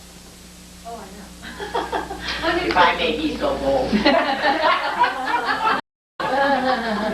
Just to go back and I'm aware of that. Can we look at the transits? So we just put Pluto in the chart. I think you'll have to get that question answered. Actually, I'm really good. I'm finally able to move forward on to actualize my creative purpose. And it's been a long journey. So I'm really just bubbling. Yeah. I mean, there's always stuff. Of course there is, but I'm used to that. And the Pluto's conjunct the Saturn, trining Uranus, so that's a nice transit in terms of a vision of what you might want to do that's liberating and taking your own authority. And then all the Uranus transit, Aquarius, that I love that, from the 6th house. I have a very similar pattern, and so I can tell you that Pluto started to transit your Mars about your Saturn return, because I have the same, a couple of different planets, but it's the same path. So, in our lives and in your life, Pluto has just been hitting everything since you were in your late 20s. So it becomes your life. How the hell do you know the difference between just your life and a Pluto transit when it's one continuous Pluto transit? I've been there. I know what you're talking about. And that's when I started saying this. Oh, I mean, I had to find out what was going on. Oh, it was when I was 28, when you were 19. I mean, it's just forever. So what's the difference? Yeah. Yes, I'm really used to it. Yeah. So what's another, I mean, it's nothing compared to Pluto in your life for 30 years. I hadn't had a major Pluto transit when I first started to hit my... You were in the middle of one right this very minute. And it took me a while to remember, oh, Pluto. Pluto's coming. And then, but there's an energy, and I'm working it, but I... Well, you've got Pluto in the first house. I mean, Well, like years, yeah. that's who you... And once I got into swing of things, then I just went through. Yeah. I don't know by that outburst exactly what I mean, but... So, are you still fears of stage? No, not so much. And are you doing acting? I don't want to act now. I want to write and produce independent films that have message. That was the other thing when I went into my Saturn return. I wanted to be involved with the entertainment industry, but working on projects that have meaning. Sagittarius that reflect my cosmology, And that's the South Node, 10th house. I wasn't content to just work on that superficial level, although that's where I was at that time. But that's the other reason I need to go back to the drawing board and learn more, so that because I didn't really want to do it unless I could implement that. And I didn't know if I'd be able to, but I just started studying and learning. Now, Mark, what you just said, would you say that because Pluto is on her Saturn? Yeah, I would say... Back to the drawing board structure? No, I did. Now I want to establish. Can I say something?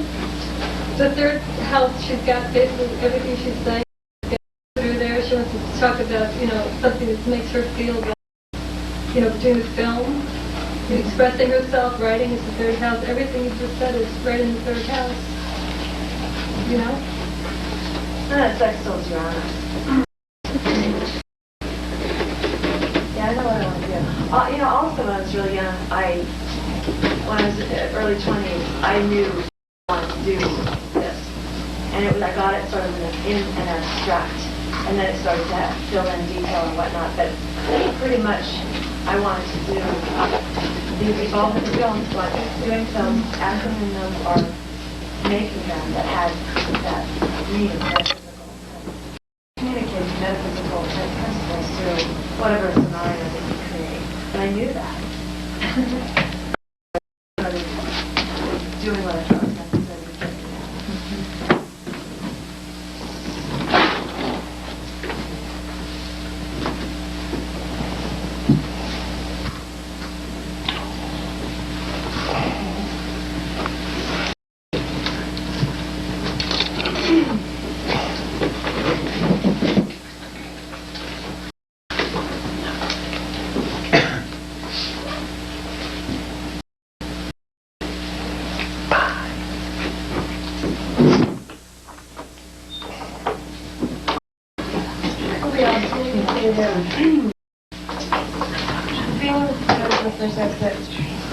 I don't know how to back this up.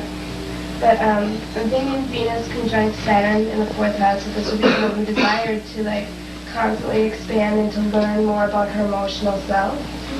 But, and then I look to the south, well, I'm getting kind of erratic how I'm going to do this, but okay, basically how I got this, okay, the south node in the 10th, right, in Taurus, I look at Venus in the 4th house in Sagittarius, so this is a person that totally desired to expand the knowledge of herself, right, her emotional self. But then I'm looking to the rule to see where Jupiter is, and it's in Libra in the 3rd, so it's like she's constantly would be desire to know a lot about herself, but through initiating relationships with different people. But then her vision of herself maybe became distorted because she was always looking to other people to see who she was. Does that make sense? Yeah. Is that true? When I was younger, and through my 20s. Yeah, lots of the classic Libra thing. I wanted a long-term relationship. Saturn's there, so I'm not like, I was always going into it thinking this is it. Little did I know, 20 years later. But I needed to initiate, but I couldn't stay in a relationship because I needed to learn about myself through a diversity of different types. And the relationships never worked out, and there's a reason for that. I mean, I needed to do that. That was the process I was in. And that's Pluto in the first house, too. Yeah. But because I'm a girl, I was criticized for that, too, you know. Until I found Jeff's book and read the first chapter. I still felt guilty, but I didn't feel as guilty. Because I saw, this is the right thing for me to be doing. Quit having a relationship. Well, she's supposed to have a diversity of relationships with the Mars-Pluto, which we are going to do later. And they're all that's in a new phase, too, Pluto and Mars. I mean, Mars-Venus. The Mars-Venus is in a different phase, but yeah. But that really came to a real changing point at my Saturn return. That dynamic really changed.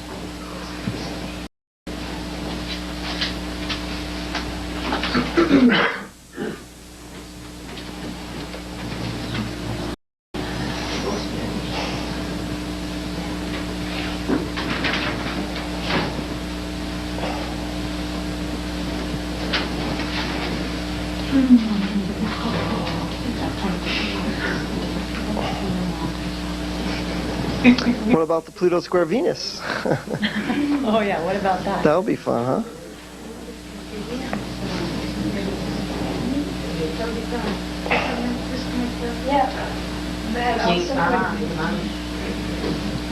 Did he say Pluto square Venus was like a Venus retrograde? I don't think so. Well, the good news is it's separating. It's already 5 degrees past. Yep. I think that separating aspect of Venus is kind of what it communicates to me is the fact that you've been successful in freeing yourself from the fear of judgment, where I see the fear of judgment or social criticism is strong in the chart. It's, it's stated in several places that we've gone over that aspect separating, Venus representing your own values. It's like a sort of resolution time. Yeah. And now that's been the culmination of getting past those conditioning patterns. Yeah, and the culmination goes on is the fact that Uranus square the nose is a skipped step, okay, and Uranus representing your individuation. Mm-hmm. Pluto now being trine that. As you've accomplished that, you've picked up that skipped step. Mm. Now with Pluto trine, you're reaping the fruit of your work. Yeah, that's what I did.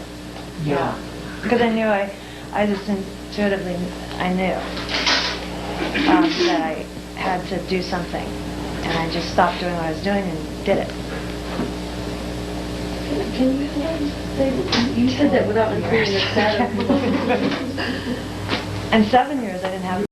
What are you asking about? You made that statement, I'm sorry, I'm a little spacey right now, but you made that statement without including the Saturn conjuncting Venus. Well, the Saturn conjunct Venus is one of the judgment signatures. Yeah, so she's... I need one. How do you integrate that statement made about Venus? I was looking at the Venus square of the Pluto. That's a separating aspect. Saturn, square from Saturn is even more separating.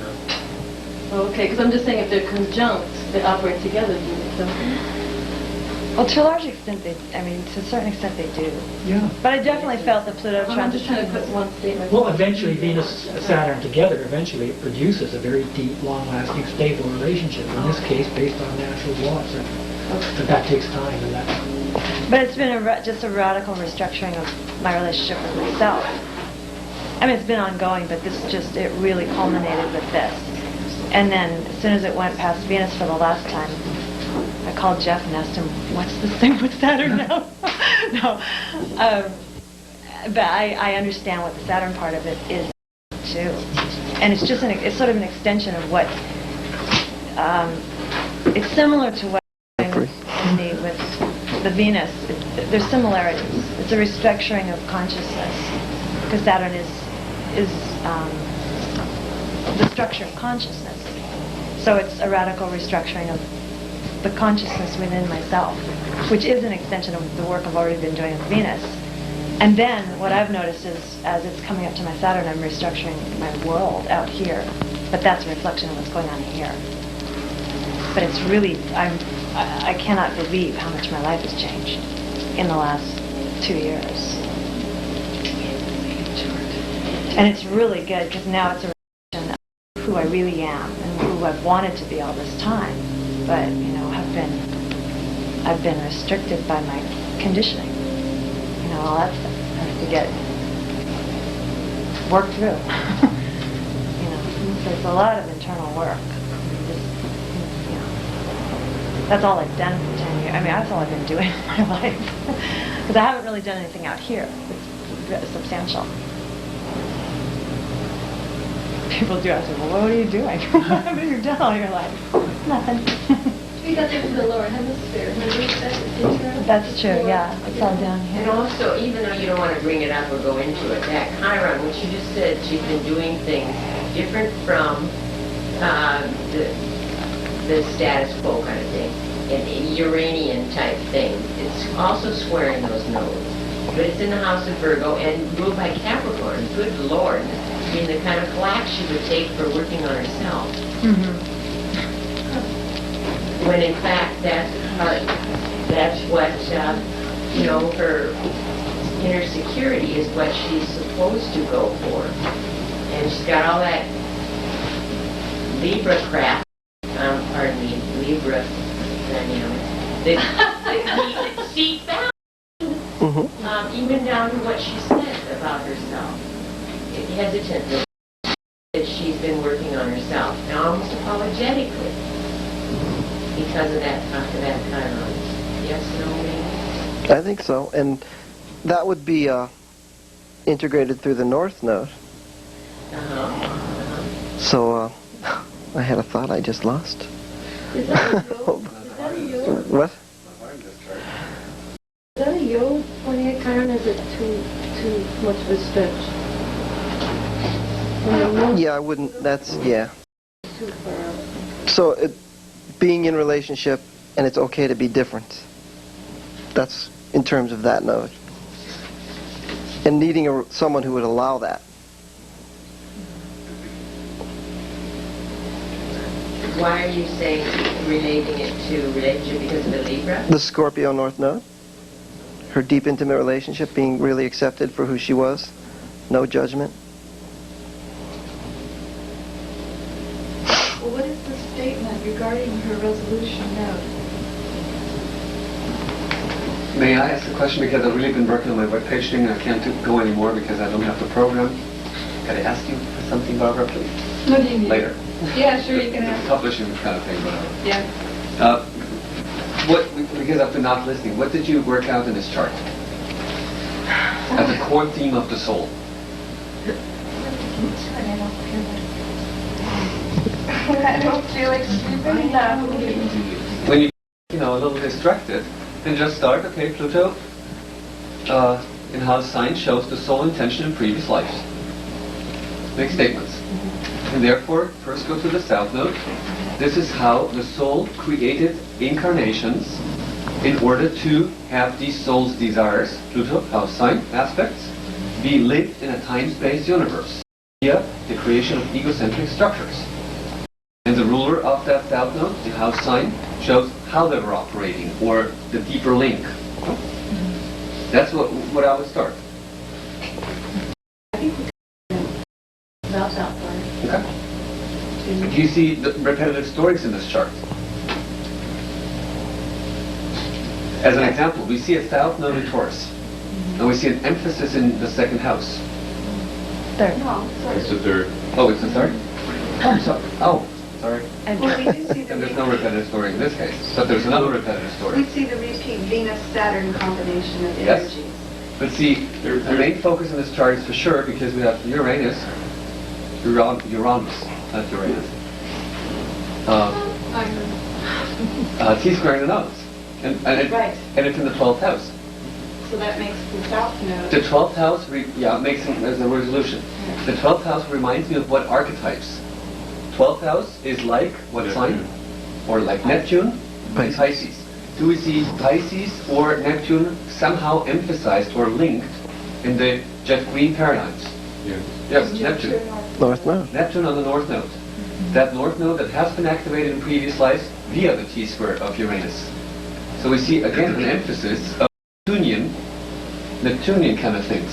Yeah? That's why we once again feel a little dizzy. Like this, Get it? So the north node is actually where she was before the past. Both. Oh, it's both? Yep. Flip-flop. Flip-flop. The causative factor for flip-flop, relative to the soul desire, Pluto in the first house, is Uranus in Leo in the 12th house. So we now try to figure out what could Uranus in the 12th house in Leo mean?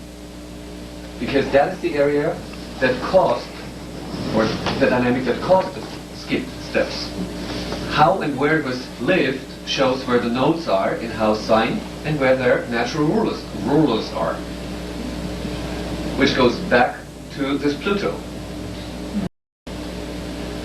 And Uranus T-square is not easy. And if it's like in the 12th house, it's not easy at all. Because, you don't get a clue about it. 12th house is almost like non-existing. So sometimes in these cases, I help myself to think, okay, Uranus is making this T-square, ruler of what house? The 7th house. Oh, no. It has to do with relationship, comparison, etc. Yeah. And now we need some keywords of the 12th house to maybe have an idea. Well, I think that it will frequently operate by sending messages through dreams. And the way Uranus in particular operates, and I've heard Jeffrey say this, which is why I'm saying it, is it's a repeated message. Right. So that's how you know that it is a message coming from, let's say, your higher self or Uranus. But in order for us to play Lego, let's make it simple. What are keywords for the 12th house / Neptune that come into your mind? Film. Film? Yeah. Okay. Indiscriminate. Indiscriminate? Disillusionment. Disillusionment, but in order to have a disillusionment, I need first what? Illusion. Okay, sorry. Illusion. Yeah, otherwise it doesn't work. No, you're right. If I don't have illusions, I won't get disillusioned. True. Is inspiration? Inspiration, sure. Pisces? Sure. Dreaming. I'm very inspired. I Dreaming. mean, I've always gotten just... Yeah. Idealism is another good word. Yeah. And we have to keep in mind, as soon as I start to idolize something, I do avoid its reality. Make sense? If I'm with someone, Oh, yeah. did you see how she reacted? Relationship. Because the 7th house cusp is Uranus, is Aquarius. Yeah. If I'm with someone and instead of seeing the reality, I project my idealism onto this person. It's like having a little person, or a human being as we all are, imperfect. And I put my little dream clouds around this person to make it look like icon, like God. Yeah? And then as soon as the dream clouds start to clear, it's like... Well, first I make love with this icon. Oh, yeah. Yeah? And at a certain point, disillusionment kicks in. Disillusionment. Yeah. Bingo. Yeah? Which could be restated by a Neptune on the Scorpio node. And it's like, oh my God. Oh my shit. Yeah. Out of here. It's like having a surgery, and then numb me down and hurt me. Yeah. But I don't feel it because I'm numbed down. Yeah. And afterwards I wake up and I'm like, what is this scarf coming from? Yeah. Make sense? Something like that. For this idolism, like putting somebody up on a pedestal, boyfriend, relationship, whatever, and then, you're doing it so that to make you look better, like because of the Leo. To make him look better. Otherwise, it wouldn't have ever. But isn't Leo a self-motivating? Gone there. You're doing it for your own self-interest. Yeah, but it's in the 12th house. It's in the 12th house. Okay. She has the tendency, 7th house, the people that she meets, to put on a pedestal, to, idolize them. If that is the case... it's not so much now, but when I was younger, Well, we tried to dive into previous lives. previous lives, yeah, okay. So, you know, but when you say yes in younger years, it was there, then we see, okay, must have been a pattern. If that is the case, then we have to ask the next, have the question, why does the soul do that? No? And then you go back Well- to Pluto at that point? Why not? If your intuition goes to Pluto, we see a Pluto in the happy sign Virgo. I'm never good enough. Measuring. And it's in the first house, so it needs naturally the others, you know, in the process of figuring out in the new cycle, who am I? Yeah. Make sense? And you asked about filling that void. When I was young, I felt I would always say, I don't exist. I would always say that. That's Yeah. a Pisces thing. That's a Because Pisces- I'd ask my mom, am I here?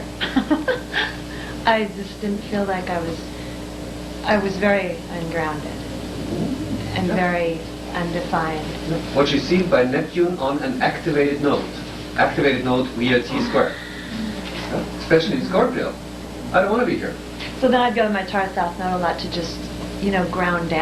That's the reason And I was why born this into a chart- family that was very, very like That's that. the reason Give me why a this steak chart- and, the- give me all this, whatever. It made me Right. feel like I was here. That's the reason why your Uranus, or in your chart, the resolution node is in the 10,000 first place.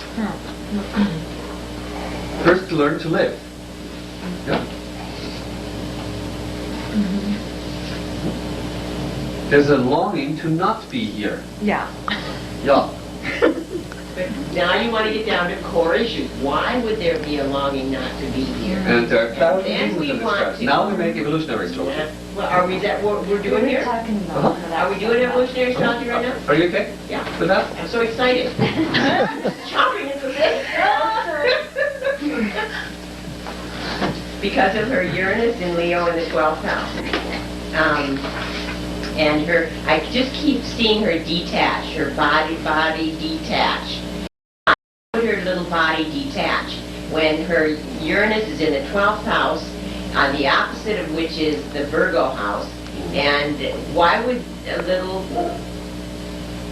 female have to detach? Something to do with the church. Wow. What was going on one time in her life in the church behind the scenes? I'll be damned. Let's guess. We have see- Taurus and Scorpio. I would love to be the subtitle thing for why you do this great work.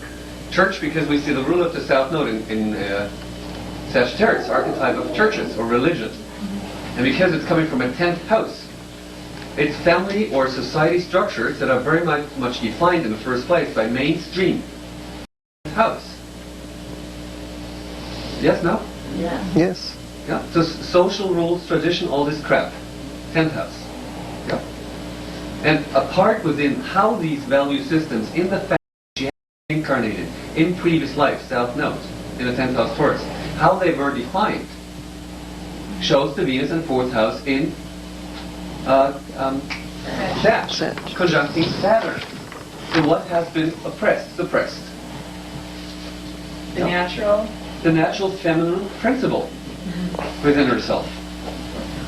Yeah, natural feminine principles. Suppressed. And the question is why? That's the next question. Yeah. Because that is a soul that in a new cycle, Pluto in the first house. First house. Oh, yeah. Wants to learn what that new cycle is about by having no concept at all except this, physical instincts, the desire nature. A tremendous need or desire for absolute freedom in order to act out whatever comes into my mind. That's the soul. Yeah? For many lifetimes.